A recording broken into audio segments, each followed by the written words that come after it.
On va lire dans Genèse 12, et on va commencer au verset 1. L'Éternel dit à Abraham, va-t'en de ton pays, de ta patrie et de la maison de ton père, dans le pays que je te montrerai. Je ferai de toi une grande nation, et je te bénirai. Je rendrai ton nom grand, et tu seras une source de bénédiction.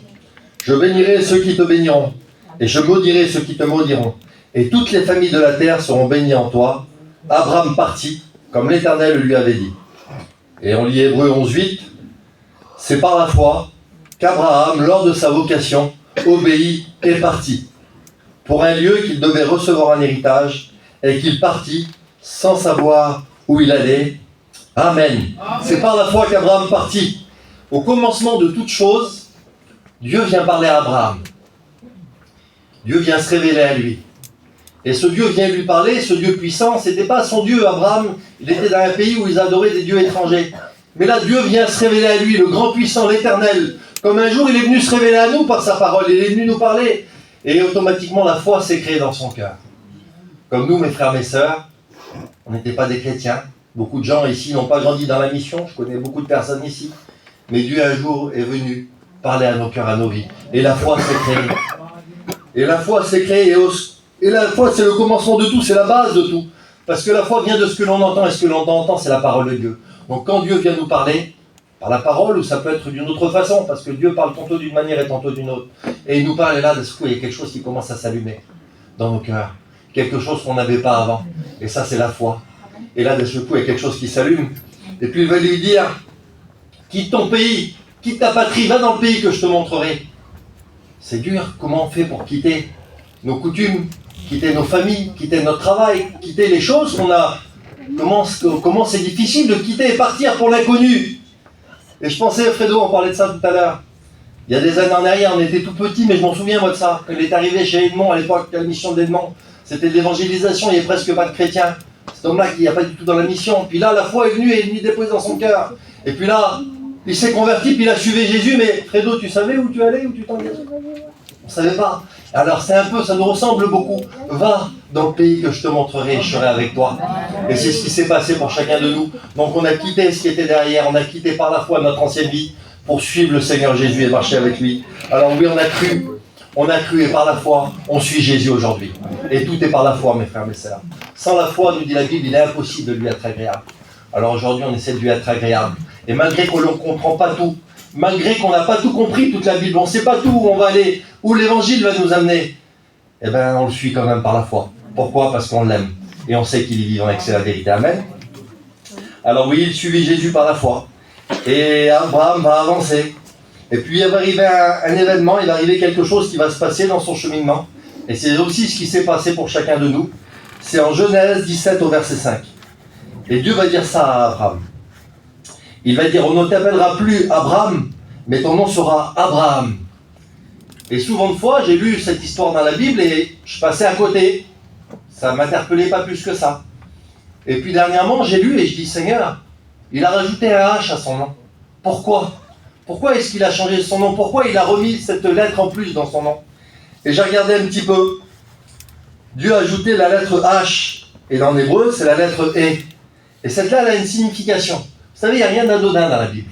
Chaque petit détail, il a une signification, il veut dire quelque chose. Hein? Et Dieu nous parle à travers ça. Et j'ai regardé ce que c'était cette lettre-là, cette lettre H que Dieu a rajoutée. Et regardez quelle beauté, ce que ça veut dire. La lettre qu'il a rajoutée à Abraham, ça veut dire souffle, respiration, engendrement, création. Seigneur, quelle beauté. Et là, je me suis dit, Seigneur, quand tu viens en nous, que tu viens donner ton souffle, cette respiration, le souffle de Dieu qui vient en nous, c'est la nouvelle naissance, mes frères, mes sœurs. Et là, à ce moment-là, qu'est-ce qui va se passer quand le souffle de Dieu vient d'un homme, d'une femme charnelle? Et bien à ce moment-là, il y a un engendrement spirituel qui se fait. Il y a une création, une nouvelle créature qui se met en place. Mes frères, mes sœurs, c'est la nouvelle naissance. On n'est plus les mêmes personnes. Quand le souffle de Dieu vient en nous, vient nous éclairer, là, les écailles tombent des yeux. Et l'ancienne personne charnelle, elle est passée. Et c'est une nouvelle personne qui est créée. Et c'est ce qui s'est passé pour Abraham. Cette toute petite lettre qu'il a remise, ça veut dire beaucoup de choses. C'est le souffle de Dieu qui vient dans Abraham. Et là, à ce moment-là, c'est plus le même homme. Il n'est plus appelé Abraham, mais Abraham. On retrouve cette lettre-là, H, dans le nom Yahvé, 2 fois. C'est le tétragramme de Dieu, c'est la lettre de Dieu. On voit là que c'est le divin, c'est Dieu qui vient dans l'humain. Quelle beauté, Seigneur, le moment de la nouvelle naissance. Et s'il y en a un, peut-être ou une parmi nous, qui n'ont pas fait cette expérience de la nouvelle naissance, je vous invite ce matin à rechercher. C'est possible à travers la foi, la repentance et la conversion devient cette nouvelle personne. Le souffle de Dieu vient en nous et on devient cette personne nouvelle. Oui, et l'homme change et on devient une nouvelle personne. Ce que l'on pensait avant, on n'est plus le même, on a changé. On n'a plus les mêmes sentiments, plus les mêmes désirs. Quelle beauté, Seigneur. Oui, Dieu a changé le nom d'Abraham. Et ça me fait penser à nous aussi. Combien notre nom, il n'était pas terrible dans le monde. Quel était ton nom? Comment le monde t'appelait avant? Excuse-moi, je vais prendre l'exemple de mon cousin Norton qui est là. Il y en a qui l'appelaient le drogué avant. Il y en a d'autres, on l'appelait les alcooliques. L'autre, on l'appelait le menteur là-bas dans le monde. L'autre, on l'appelait le mondain, la mondaine. C'était le nom que le monde nous donnait. Parce qu'on est connu des fois par nos défauts, et puis les gens nous font des réputations, et puis ils mettent des noms. Voilà les noms que le monde va donner. Le crâneur, ou alors peu importe ce que tu peux y mettre. Mais aujourd'hui, Dieu change les noms. Et aujourd'hui, un pécheur, une pécheresse, une femme qui n'était pas terrible avant devant Dieu, aujourd'hui, son nom peut changer. On peut être appelé aujourd'hui l'homme de Dieu, la femme de Dieu, la femme de prière, la femme qui visite, la femme qui reçoit, l'homme qui est vaillant pour Dieu, l'homme qui est zélé pour Dieu. Quelle beauté ce que Dieu peut faire à travers un homme et une femme. Oui, le monde pouvait déformer nos noms, nous donner des réputations qui n'étaient pas terribles. Mais aujourd'hui, par la grâce de Dieu, on a le pouvoir de changer, de devenir ces hommes et ces femmes de Dieu. Oui, le Seigneur est capable et a changé nos noms. Je ne sais pas quel est ton nom aujourd'hui, mais le Seigneur t'appelle enfant de Dieu. Il a donné le pouvoir de nous appeler enfants de Dieu. Vous imaginez quelle grâce que l'on a. Nous, qu'on était des pécheurs, on n'était pas terribles. Il a changé nos noms. Alors merci Seigneur pour les personnes qui avant étaient appelées les drogués, qui aujourd'hui sont appelés les serviteurs de Dieu, les alcooliques, que Dieu a repenti. Et aujourd'hui les chaînes sont brisées et c'est des nouvelles personnes en Christ. Quelle grâce, quelle beauté. Dieu a transformé nos vies, mes frères, mes sœurs. C'est ce que Dieu a fait pour nous. Et c'est ce que Dieu a fait à Abraham à travers le changement de son nom. Oui, Dieu a changé nos noms. Et puis Abraham va avancer un petit peu dans son parcours. Et Abraham va être placé devant un choix. Et nous, mes frères, mes sœurs, en tant que chrétiens, en tant que chrétiennes, tous les jours, on est placé devant des choix. Plus importants parfois, des fois moins importants. Mais chaque choix est important, on va le voir à travers la parole de Dieu. On va lire Genèse 13 au verset 8. Ceux qui veulent suivre. Donc Abraham dit à Lot, qu'il n'y ait point, je te prie, de dispute entre moi et toi, ni entre mes bergers et tes bergers, car nous sommes frères. Tout le pays n'est-il pas devant toi? Sépare-toi donc de moi. Si tu vas à gauche, j'irai à droite. Si tu vas à droite, j'irai à gauche. Lot leva les yeux et vit toute la plaine du Jourdain, qui était entièrement arrosée, avant que l'Éternel eût détruit Sodome et Gomorrhe. C'était jusqu'à Tsoar, comme un jardin de l'Éternel, comme le pays d'Égypte. Lot choisit pour lui toute la plaine du Jourdain, et il s'avança vers l'Orient. C'est ainsi qu'ils se séparèrent l'un de l'autre. Abraham habita dans le pays de Canaan, et Lot habita dans les villes de la plaine, et dressa ses tentes jusqu'à Sodome. Les gens de Sodome étaient méchants et de grands pécheurs contre l'Éternel. Là, on voit deux hommes devant le même choix, l'un avec un regard spirituel et l'autre avec un regard charnel. Et à un moment, il fallait qu'ils se séparent, c'était plus possible qu'ils soient ensemble, c'était l'oncle et le neveu, Lot et Abraham. Et à un moment, il y a une séparation. Et Abraham, en tant que gentleman, il aurait pu dire, vas-y, toi l'ancien, choisis, ce qu'on essaie de faire. Et lui, Abraham, fait le contraire, c'est l'homme de Dieu qui a son neveu, vas-y, choisis mon neveu. Et puis Lot, au lieu de faire son choix, de se placer devant Dieu, de chercher la volonté de l'Éternel, il va faire son choix par la vue.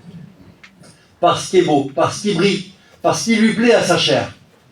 Et mes frères, mes sœurs, quand on fait un choix, sans se placer devant Dieu, sans regarder la volonté de Dieu, la parole de Dieu, qu'on va regarder plutôt à notre chair, ce qu'elle aime, alors à ce moment-là, c'est pas un choix qui est bon. C'est pas un choix qui est spirituel. C'est un choix qui peut être dangereux, on va le voir. Alors lui, qu'est-ce qu'il va faire? Il va choisir la facilité. Il va voir là-bas, c'est couvert. Il va voir, c'est arrosé, il y a de l'eau. Il va dire, comment mes troupeaux vont être bien là-bas. Alors il part dans la facilité. Puis ça descend en plus, parce que c'est un chemin de descente. Je regardais, par rapport à la géographie, ils sont un peu dans un lieu élevé. Et là, ça descend, donc c'est la facilité. C'est la descente, c'est beau, ça brille. Et il va faire ce choix-là. Mais je voulais vous dire quelque chose, cet homme-là, il n'a pas vu plus loin que le bout de son nez. Et puis parce qu'au fond, un peu plus loin, il y avait Sodome et Gomorrhe. Les villes en abomination à l'Éternel. Des villes qui vivaient d'un péché tel, qui ont été détruites par Dieu tellement que leur péché était fort. Alors peut-être il s'est dit, bon ben oui, allez, c'est à côté, mais bon, je ne vais pas y aller trop près non plus, je vais m'approcher de cette direction-là, mais je vais éviter d'y aller. Et il a pris ce chemin-là. Il prend le chemin de la chair, le chemin de la facilité, et il descend là-bas. Abraham, lui, il laisse faire. Et lui, qu'est-ce qu'il va faire? La Bible nous dit qu'il va aller direction les chaînes de Mamré. Qu'est-ce qu'il va choisir? Lui, il va choisir les montagnes. Il va choisir la vallée, la montagne. Alors la montagne, parfois, ça peut ressembler à la difficulté, mais c'est le lieu spirituel. C'était le lieu que Dieu voulait pour lui. Et lui, l'homme spirituel, il ne va pas voir avec les yeux charnels.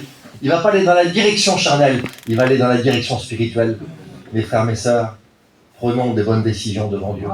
Plaçons-nous devant le Seigneur. Essayons d'avoir ce regard spirituel quand on prend nos décisions, nos choix.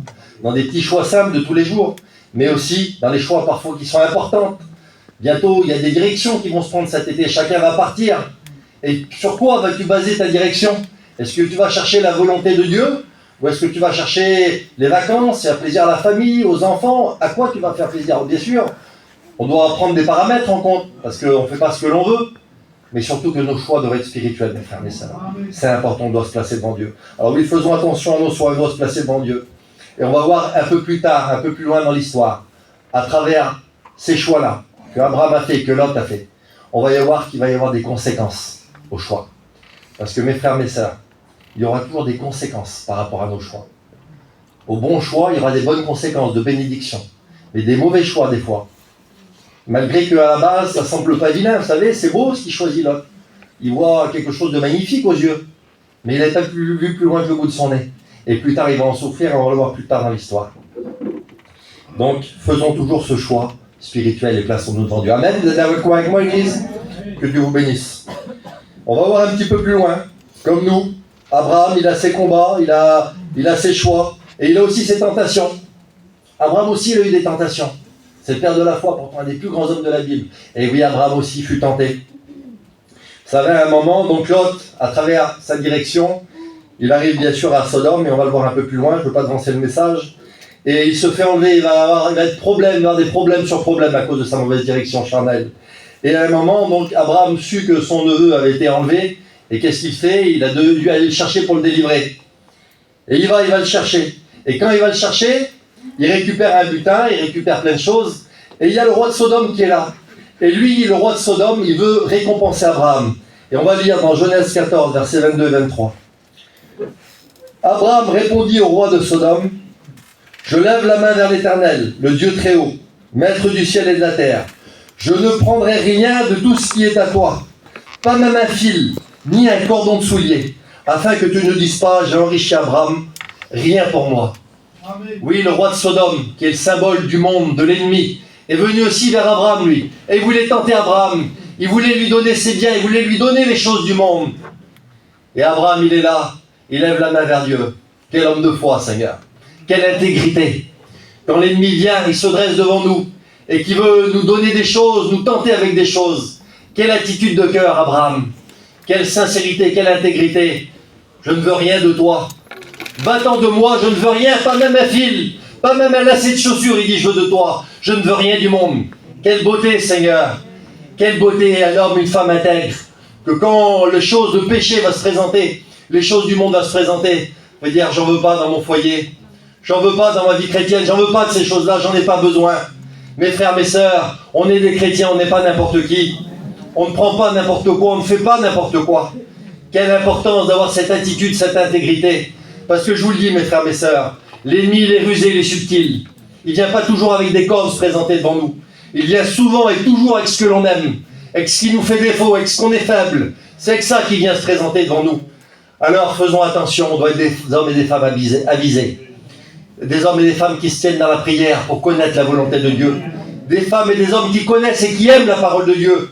Quand le choix est là, il se présente devant nous, qu'on est capable de faire la différence entre ce qui est bon et ce qui est mauvais. Alors il y a des enfants parfois, des petits-enfants, ils sont là, ils ont 6 mois, ils ne savent pas ce qui est bon et mauvais. Alors les parents vont les surveiller et ils vont enlever de la bouche ce qui est mauvais. Ils ne savent pas les petits quoi prendre. Ils ne savent pas, ils sont jeunes. Puis parfois les jeunes chrétiens, c'est comme ça. Ils ne connaissent pas vraiment, alors ils ont besoin d'un tuteur, ils ont besoin des pasteurs pour les aiguiller. Mais après, comme le petit va grandir, il a 10 ans, il a 15 ans, il a 20 ans, normalement il doit savoir ce qui est bon ou ce qui n'est pas bon, ce qu'il peut mettre dans sa bouche ou pas. Quel danger, Seigneur, un petit de 20 ans, il ne saurait pas ce qui est bon ou pas pour lui. Ben oui, il y a certains chrétiens, c'est comme ça, mes frères et sœurs. Après des années de vie chrétienne, on ne sait toujours pas, on se fait toujours rouler. Mais comment c'est possible, Seigneur? On doit arriver à une certaine maturité spirituelle, à une certaine connaissance de la Bible, mes frères, mes sœurs. Et je dis ça, moi, pour vous aider, je ne veux pas faire un esprit de jugement, mais dans la vie chrétienne, on est fait pour grandir. Un chrétien de 20 ans, il ne peut pas être comme un petit bébé de 6 mois, quand l'autre qui vient de se convertir, c'est pas possible. Après, il y a une maturité, il y a un cheminement avec Dieu. On apprend à le connaître, on le connaît davantage, on sait ce qu'il aime, on sait ce qu'il ne veut pas pour nous. On sait ce qui est bon, on sait ce qui est mauvais. C'est simple, non? Ils ont pensé à l'Église. Amen. On doit savoir ce qui est bon, la parole de Dieu nous le dit, on connaît. Donc faisons attention, mes frères, mes sœurs. Il y a des choses, on doit dire non. Il y a des choses qui vont se présenter dans vos vies chrétiennes, dans vos foyers, dans vos familles. On doit être des sentinelles, voir le danger arriver au loin et dire non, ça ne rentrera pas chez moi. Ça ne rentrera pas chez moi. Je suis un chrétien, je suis une chrétienne. Je veux rester ferme, je veux la bénédiction qu'elle vienne chez moi. Alors je n'accepte pas n'importe quoi. Je ne veux pas d'interdit dans ma maison. Il y avait un homme qui s'appelait Akan, qui avait vu quelque chose, il était dans le peuple d'Israël à l'époque, quelque chose de magnifique, il l'avait convoité. Il a dit, prends, c'est rien, personne ne te verra. Alors qu'est-ce qu'il fait? Il prend. Et pire qu'il prend, il vient, il le ramène chez lui, dans sa tente, dans son foyer, il ramène ça, ou qu'à ses petits, ou qu'à sa femme, et il l'enterre.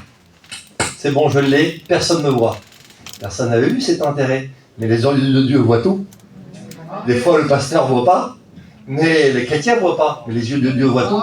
Et il avait caché, il avait enterré l'interdit dans son foyer. Quel danger, Seigneur, mon frère.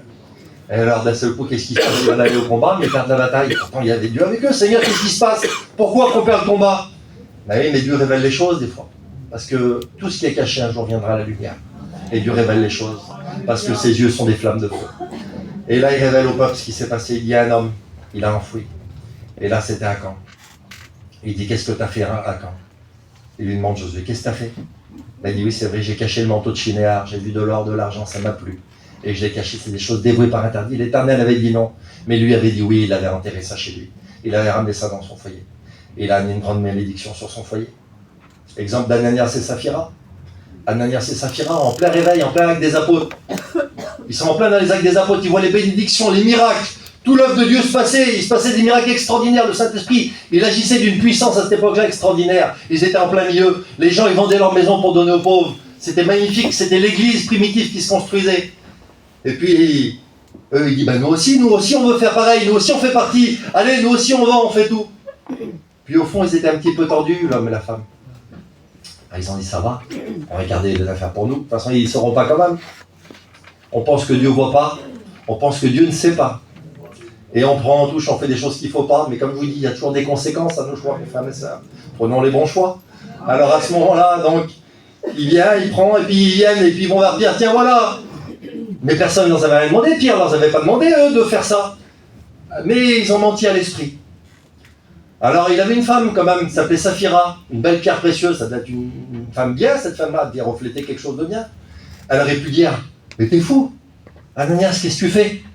On a dit ça, parce que des fois, on se trompe, nous les hommes. Puis il y a nos femmes qui sont là, ils peuvent dire, fais attention mon mari, regarde ce que tu fais là, ça va pas, on est deux dans un foyer. Si un se trompe, l'autre peut reprendre l'autre. C'est comme ça qu'on est plus fort, amen. Bon, ça arrive des fois de me tromper, et vice-versa. La femme peut se tromper et son mari peut lui dire, fais attention ma chérie, c'est pas comme ça les choses, c'est pas bon. Alors on se reprend et là d'un seul coup, hop, qu'est-ce que j'allais faire? C'est pas possible, quelle erreur. Alors on se reprend et on essaie de faire mieux, pour plaire au Seigneur, amen, pour marcher dans la vérité, on est des chrétiens. Mais là les deux se mettent d'accord ensemble. Et là ils vont dissimuler. Vous savez ce que c'est dissimuler? C'est ce qu'il a fait un peu à Caen aussi, c'est cacher avec une mauvaise intention. On va cacher, on croit que personne ne voit, que Dieu ne voit pas. Pour dissimuler quelque chose, il y a mauvaise intention derrière. Il y a quelque chose de pas bon. Et on va dissimuler des autres. Mais Dieu, il sait tout. Et quand ils arrivent devant Pierre, on ne peut pas mentir au Saint-Esprit. Il dit, quelle folie qui vous a pris.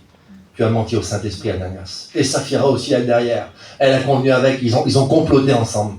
Mes frères, mes sœurs, faisons attention à ce que l'on accepte. Et même s'il y en a un qui se trompe dans le foyer, je rends gloire à Dieu parce que deux valent mieux qu'un.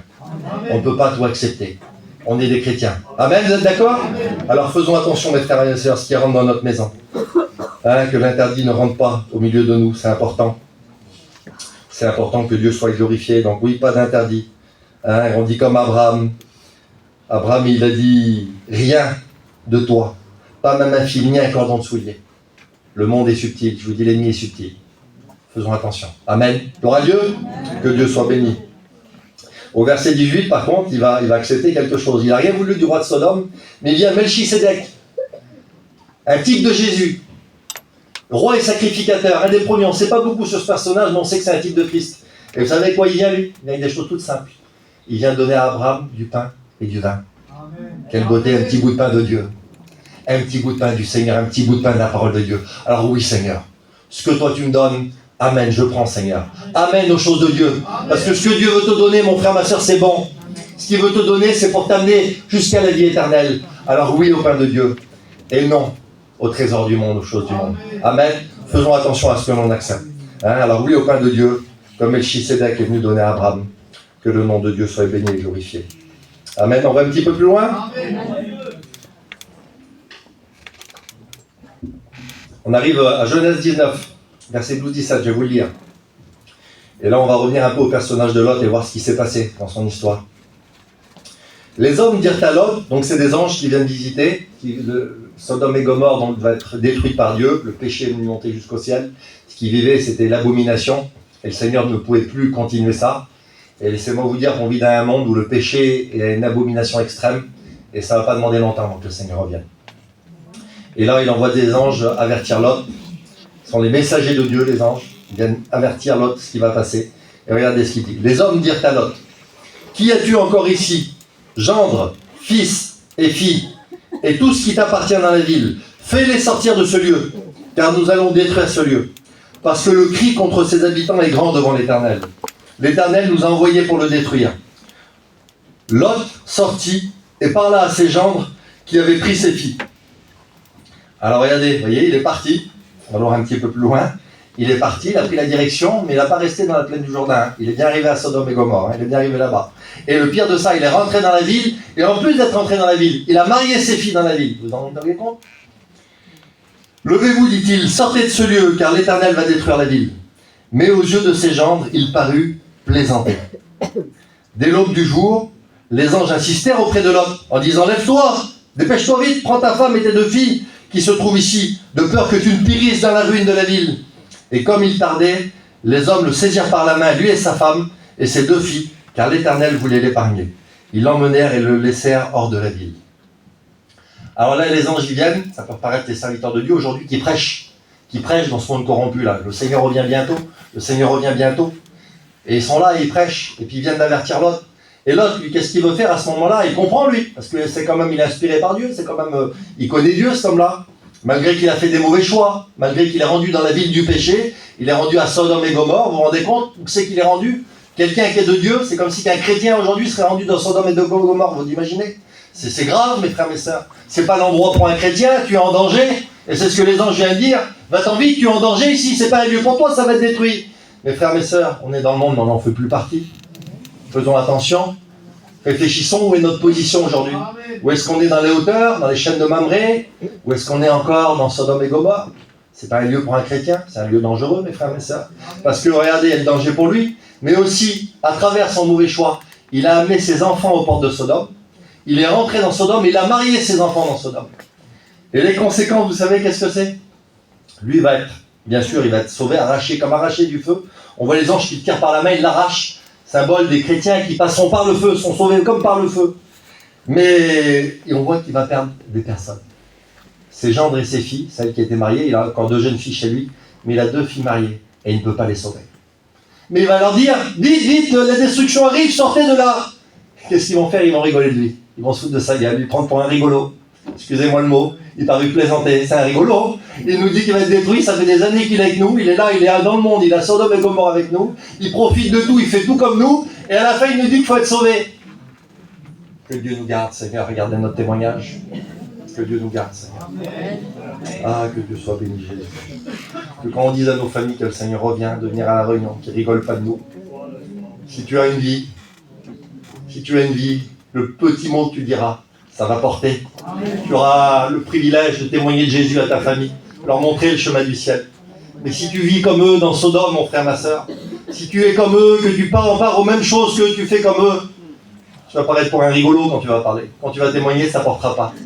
Ils vont rigoler de toi, les gens. Croyez-moi, les inconvertis, ils savent tout. Hein. On vit ensemble. On vit tous ensemble. Tu n'as pas levé le pied que tout le monde le sait. Ah, il faut rien faire devant les inconvertis. Non, ils savent tout. On vit ensemble. Ils savent même plus que nous. Moi, c'est les inconvertis qui m'apprennent des choses. Que moi, ça ne m'intéresse pas, des fois, les choses négatives. Je ne veux pas trop les écouter. T'as vu l'autre là? Oui, c'est bien. Ils savent plus que moi. Mes frères, mes sœurs, notre témoignage, c'est plus fort que tout. Amen. Il faut des années pour construire un témoignage. C'est une construction. Il faut des années. Des années. Puis des fois, ils ne voient pas toujours le bien qu'on fait. Ils voient surtout la petite chose. Mais quelle vitesse pour détruire le témoignage. En 5 minutes, on peut détruire des années de construction. Mes frères, mes sœurs, c'est ce qu'on a de plus précieux. Après notre salut, c'est notre témoignage. C'est notre témoignage qui permettra qu'on sauve ton mari, tes enfants. Il y a tellement d'inconvertis. Moi, il y a mon père qui n'est pas chrétien encore. J'essaie de m'efforcer, Seigneur. Je ne fais pas toujours ce qu'il faut. Mais j'essaie de m'efforcer pour lui porter un bon témoignage. De dire non quand il faut dire non. C'est pas en disant oui qu'on va sauver nos familles. C'est pas en disant oui à tout. C'est jamais en disant oui à la facilité et en disant oui à tout. Après, on peut prier, on peut faire plein de choses. Mais s'il y a des choses qui ne vont pas, si on touche des choses qui ne vont pas, qu'on prend des choses qui ne vont pas, ta prière sera sans efficacité. Ton témoignage sera sans efficacité. C'est pour ça qu'on doit être des chrétiens, des femmes et des hommes d'onction, mis à part, qui obéissent à la parole de Dieu. L'obéissance vaut mieux que les sacrifices, mes frères et sœurs. On doit obéir. Amen, vous êtes d'accord avec moi? Et alors à ce moment-là qu'on va leur dire, le Seigneur revient, on doit sortir de Sodome, ça va être détruit. Le Seigneur revient, le monde va être détruit, on va passer par la tribulation. On ne veut pas que nos familles restent là. Alors à ce moment-là, le Saint-Esprit va agir. Il va appuyer sur ce qu'on dit. Parce que s'il n'y a pas le Saint-Esprit, tout ce qu'on dit, c'est que des mots. On est des cymbales qui résonnent, un airain qui retentit. Mais quand il y a le Saint-Esprit dans l'affaire, alors là, un mot, bam, ça tape. Et là, les cœurs sont touchés. Amen. Gloire à Dieu. Donc, merci Seigneur. Hein. On veut garder notre témoignage. Et c'est ce qu'on veut faire. Que Dieu soit béni. Donc, soyons ces hommes et ces femmes, Seigneur.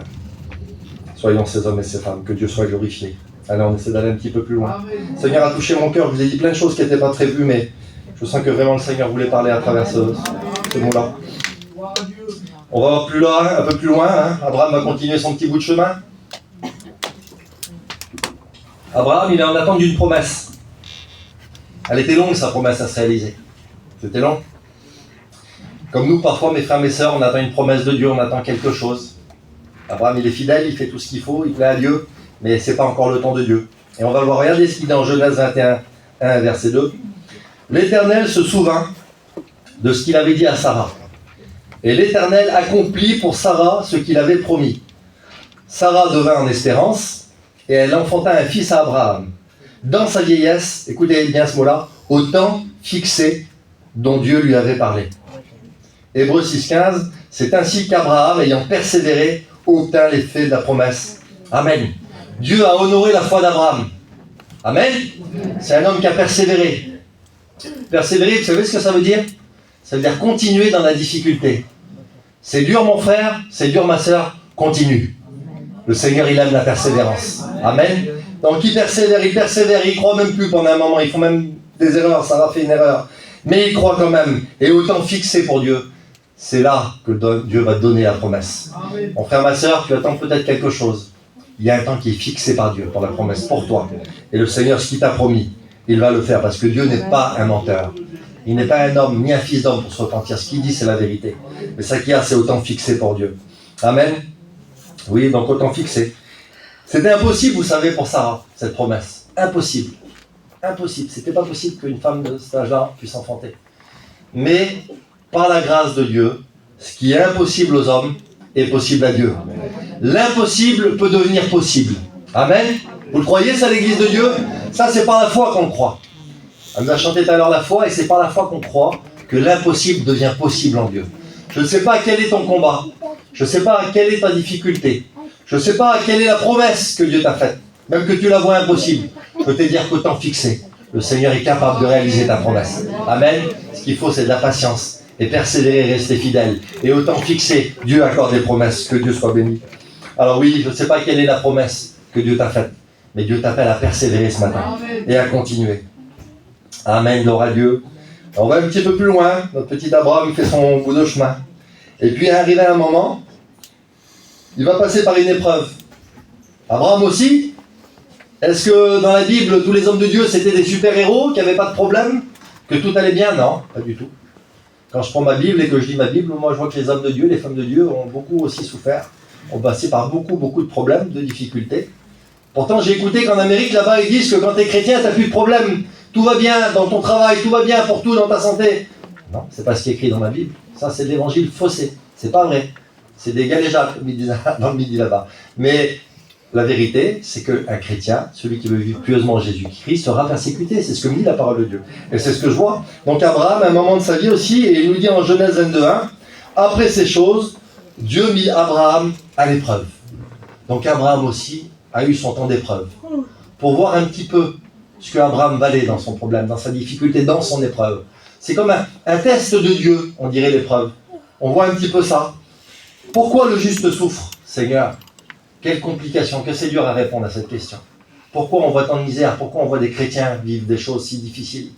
Pourquoi l'année dernière, je sors des écoles bibliques, je vais au médecin, il me dit, il faut vous opérer du cœur, monsieur. Pourquoi? Seigneur, je sors des écoles bibliques, je meurs pour prêcher ta parole. C'est pas ça. Pourquoi, Seigneur? Pourquoi il arrive ci? Pourquoi il arrive là? Et puis si on continue comme ça, les pourquoi, il y a un ancien jour qui disait, dans la vallée des pourquoi, il y a beaucoup de serpents. Et on peut rester longtemps et se faire du mal. Mais la foi, c'est autre chose. Et regardez, on va voir. Pourquoi le juste souffre? Et il y a cette incompréhension donc qui demeure. Et pourquoi? Et on voit à travers la Bible que l'épreuve, c'est une formation. Et au lieu de nous éloigner de Dieu, eh ben bien au contraire, l'épreuve va rapprocher le chrétien de Dieu. C'est terrible, hein? Regardez ce qu'il nous dit. 1 Pierre 1, verset 6. Je crois que Pierre, il sait ce qu'il parle quand même. C'est là ce qui fait votre joie. Quoique maintenant, puisqu'il le faut, vous soyez attristés pour un peu de temps par diverses épreuves. Il y a un but, afin que l'épreuve de votre foi, plus précieuse que l'or périssable, qui est cependant éprouvé par le feu, ait pour résultat la louange, la gloire et l'honneur lorsque Jésus-Christ apparaîtra. Il y a un résultat dans l'épreuve. Seigneur, c'est pas possible. Oui, la foi est éprouvée dans l'épreuve. Là, il nous parle de l'or qui est éprouvé par le feu. Vous savez pourquoi on va mettre de l'or dans le feu? Parce que tout ce qui rentre dans le feu, le faux, ne subsiste pas. Il n'y a que le vrai qui résiste au feu. Tout ce qui est faux, tout ce qui est contraire à l'or, ils vont le mettre dans un feu intense, et là, à ce moment-là, ça va fondre, ça ne va pas résister. Mais par contre, la vraie or, la pure, tu vas la mettre dans le feu, elle va sortir, elle va être encore plus belle. Et c'est pour ça qu'il nous parle de la foi comme ça. La foi, mes frères, mes sœurs, elle est encore plus belle quand elle passe par le feu. Différents problèmes, les difficultés que tu vas passer, les épreuves, vont faire grandir, vont purifier ta foi. Seigneur, mais comment c'est possible alors? Pourquoi tu veux que je passe par là? Pour que tu t'approches de lui. Pour que tu comprennes que tout concourt au bien de celui qui aime Dieu. Pour te fortifier, pour que tu sois un chrétien plus fort, une chrétienne plus forte. Pour arriver à cette étape supérieure, à t'amener à des bénédictions que Dieu veut que tu reçois et que tu n'es peut-être pas prêt encore à recevoir. C'est difficile à comprendre avec les yeux de la chair, Seigneur. Comment c'est possible, Seigneur, que tu veux qu'on souffre? Comment c'est possible, Seigneur? Moi, je ne comprends pas ces choses-là. Oui, mais c'est une étape nécessaire à la croissance spirituelle. Passer par les souffrances, les difficultés. C'est difficile, Seigneur. Oui, mais c'est ce qui est écrit dans la Bible, mon frère, ma soeur. Vous savez, on connaît beaucoup les 3 baptêmes, nous. Amen, 3 baptêmes. Baptême de régénération. On est nouveau, on est rempli de l'esprit, les écailles tombent des yeux et on devient des chrétiens. Quelle beauté, Seigneur, c'est un des plus beaux moments de ta vie. 2e baptême. Les fleurs, la famille qui vient, t'es habillé en blanc, baptême d'eau. Quelle beauté, Seigneur, tout le monde est là, tout le monde témoigne, ta famille, quel est beau moment, Seigneur. Amen, gloire à Dieu. 3e baptême, baptême du Saint-Esprit. Oh là là, quelle beauté, revêtement de puissance, t'es rempli de Dieu, tu parles en langue. Amen. C'est beau, Seigneur, amen. Gloire à Dieu, il faut le rechercher, hein, c'est important. Hein. Mais la Bible nous parle d'un 4e baptême. Alors, on le connaît moins celui-là. Vous le connaissez, le 4e baptême? C'est le baptême de souffrance. Ah oui, mais c'est plus comme les 3 autres. Les autres, c'était on se régalait, merci Seigneur. Mais là, le Seigneur, on dirait qu'il veut nous emmener à quelque chose d'autre, quelque chose de différent. C'est passer dans des souffrances. Moi, je ne veux pas y aller. Qui c'est qui veut souffrir? Excusez-moi, mais il faut être un peu sénile pour bien vouloir souffrir.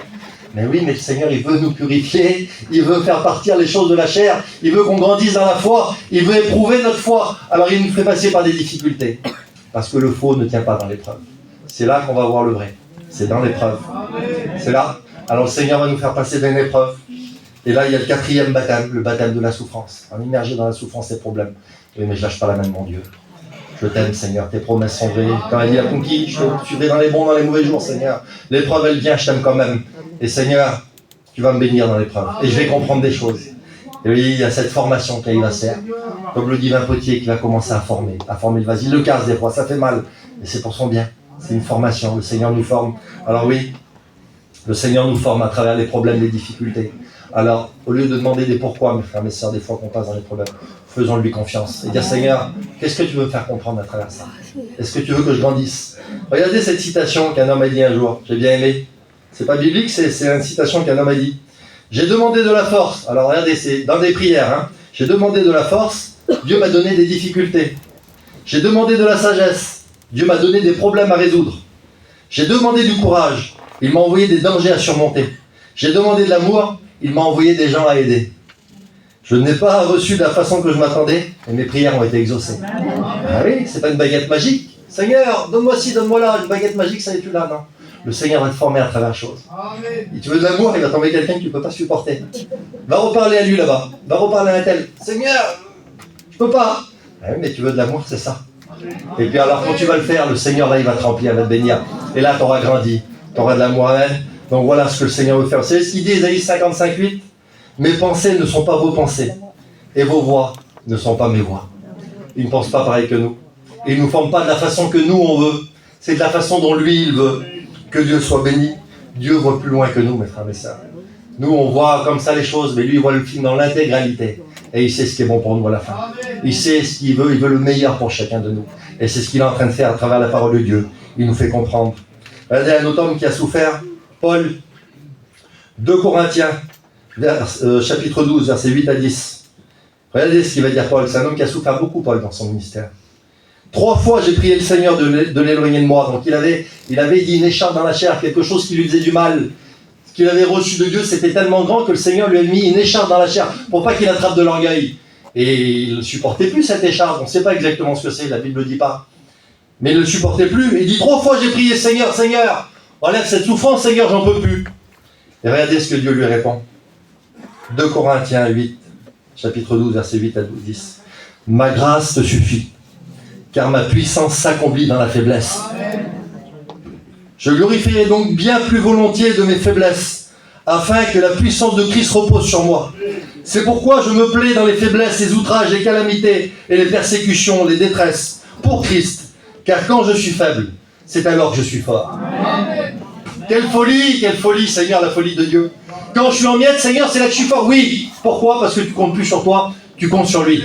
Et là, tu apprends à plus compter sur tes capacités, à toi, mais sur les capacités de Dieu. C'est ce qu'il nous dit, Paul. Seigneur, quand je suis en miettes, je suis béni. Pourquoi? Parce que je veux que ma puissance repose sur ta faiblesse. Le Seigneur va se glorifier à travers nos faiblesses, à travers nos difficultés. Je ne sais pas par quoi tu passes. Mes frères, dans le ministère, il y a tellement de souffrance. Des fois, on n'a plus de force. Seigneur, comment je vais faire? Je ne sais pas. C'est là que c'est bon. C'est là que lui prend le relais. C'est là qu'il dit, arrête, c'est pas toi de toute façon, c'est moi. Qu'est-ce que tu vas faire sans moi? Qu'est-ce qu'on va faire sans Dieu, mes frères, mes sœurs, sans le Saint-Esprit? Pas un mètre on va faire. Tout ce qu'on fait, c'est par sa grâce. Et c'est ce qu'il veut nous faire ce matin. Nous faire comprendre que c'est dans la faiblesse. Dans notre faiblesse à nous, c'est alors là qu'on comprend qu'on a un grand Dieu et qu'il est fort. Alors, j'ai pas d'assurance sur moi, parce que moi, je suis rien. Je suis un être charnel, je suis pas grand-chose. J'ai que des faiblesses et des limites. Mais par contre, j'ai un grand Dieu. Amen. Et quand je m'appuie sur lui, alors là, je suis capable de tout. Pas par moi, mais par lui. Par sa puissance. Amen, gloire à Dieu. Alors oui, comme il dit Paul, alors on comprend alors quelque chose à travers ça, ce qu'il nous dit Paul. On comprend que Dieu veut qu'on dépende de lui. Il veut qu'on arrive à une entière dépendance de lui. Il veut que nous fassions un avec ce livre-là. Que ce livre-là, il s'imprègne en nous. Et qu'on pense comme ce livre, qu'on voit comme ce livre. Voilà ce que veut Dieu. Il veut qu'on dépende complètement de lui. Il nous fait comprendre aussi que l'épreuve nous fait grandir. L'épreuve nous fait grandir. Vous savez, le Job, il a connu Dieu à travers l'épreuve. Pourtant, quel homme de Dieu que c'était Job. C'était un homme extraordinaire, un des plus grands hommes de Dieu, des plus grandes intégrités. Mais oui, mais c'est à la fin, une fois qu'il a passé son épreuve, vous savez ce qu'il dit? Mon oreille avait entendu parler de toi, mais maintenant mon œil t'a vu. Il a compris Dieu, il a vu Dieu d'une autre façon. Il a connu Dieu dans une intimité qu'il ne connaissait pas avant. Mes frères, mes sœurs, l'épreuve nous rapproche de Dieu. Pour vous parler d'un truc un peu personnel, puis on va aller bien loin, je ne vais pas tarder à terminer. Vous savez, quand j'ai passé par mes difficultés, par l'opération, difficile à comprendre, C'était difficile, vous savez, une opération à cœur ouvert, parce qu'il y a beaucoup de douleur après, et on repart à zéro, on apprend à faire un pas, à lever le bras, et c'est beaucoup de temps. Et je dis, Seigneur, je ne peux pas ce qui est devant moi. C'est dur, on a 40 ans, on est jeunes, on a des petits-enfants, c'est dur à passer par là. Et j'ai appris à lui faire confiance dans l'épreuve. Moi, des fois, je me faisais mal, je voyais trop loin. Seigneur, comment on va faire pour ci, comment on va faire par là? Seigneur, arrête. C'est pas ça que je veux de toi. Tous les jours, il me demandait de lui demander du calme, de la confiance et de la sérénité. Chaque jour suffit sa peine, il me disait. Demain, prends un Seigneur, mais occupe-toi pas de demain, ça ne t'appartient pas. Garde tes forces pour aujourd'hui. Et quand j'ai commencé à agir comme ça avant l'opération, c'était plus moi qui portais mon fardeau, c'était lui. Moi, je voulais porter par moi-même, mais par nous-mêmes, ça allait très vite, on s'épuise, on se fatigue. On n'a pas la force de porter les problèmes, c'est trop lourd pour nous. Mais chaque jour, avec les forces que Dieu va nous donner, ayant confiance, la foi dans le lendemain, alors à ce moment-là, le Seigneur nous porte. Et là, j'ai passé par les difficultés, j'ai passé par l'hôpital, et j'ai compris plein de choses. J'ai compris plein de choses que je ne connaissais pas, et j'ai compris que c'était une formation pour moi. Qu'en tant que serviteur de Dieu, il voulait me faire comprendre des choses qu'il fallait que je comprenne, que je ne connaissais pas. Le Seigneur m'a fait apprendre la patience. Je ne connaissais pas la patience. Nous, la vie, elle ne va jamais assez vite. On court à droite, à gauche. Là, tu es dans un lit, tu es branché, tu ne peux pas bouger, tu n'as pas le choix. Et là, tu t'approches de Dieu, et là, le Seigneur te fait comprendre, sois patient. La vie va tellement vite aujourd'hui, on essaie de suivre le monde. Sois patient, apprends. Il m'apprenait la patience. C'est ce que le Seigneur m'apprenait? Il m'apprenait la compassion. Moi, j'étais quelqu'un, avant, on priait pour les malades, c'est bien. Mais quand tu vis que tu passes dans le problème, quand tu passes dans la maladie, quand tu passes dans les hôpitaux, quand tu vas dans le problème, t'es plus jamais le même. J'ai vu le petit Lanton qui est là. Est-ce que vous croyez que la Jennifer, il y aurait eu les œuvres des hôpitaux si le petit n'avait pas passé par le problème là? Dis-toi la vérité. Je pense pas de Jennifer qui l'aurait fait. Je sais pas si elle est là, Jennifer, ce matin. Je crois pas qu'elle l'aurait fait. Mais à travers son problème qu'elle a passé, elle a eu de la compassion pour les petits là-bas. Et aujourd'hui, il y a cette belle œuvre là qu'on voit partout, que c'est beau, ça m'a béni quand j'ai vu ça. Alors le Seigneur va nous donner une compassion qu'on n'avait pas avant. Je voyais les petites infirmières qui venaient vers nous, qui venaient me soigner le matin. Je voyais, on avait dit des anges qui arrivaient. Je dis, Seigneur, comment qu'on est grand nous? On se dit des chrétiens, on dit qu'on est des enfants de Dieu. L'amour qu'ils ont, ils s'occupent pour un salaire de misère, ils ne touchent même pas leurs sous. Ils les font travailler le double d'heures, mais ils arrivent avec un sourire et ils prennent soin des malades. Quelle leçon pour moi, Seigneur, quelle leçon que j'ai prise. Je dis, Seigneur, combien tu veux qu'on a cette compassion pour les malades? Et je vous dis une vérité aujourd'hui, quand je visite un malade dans un hôpital, j'ai plus du tout les mêmes sentiments.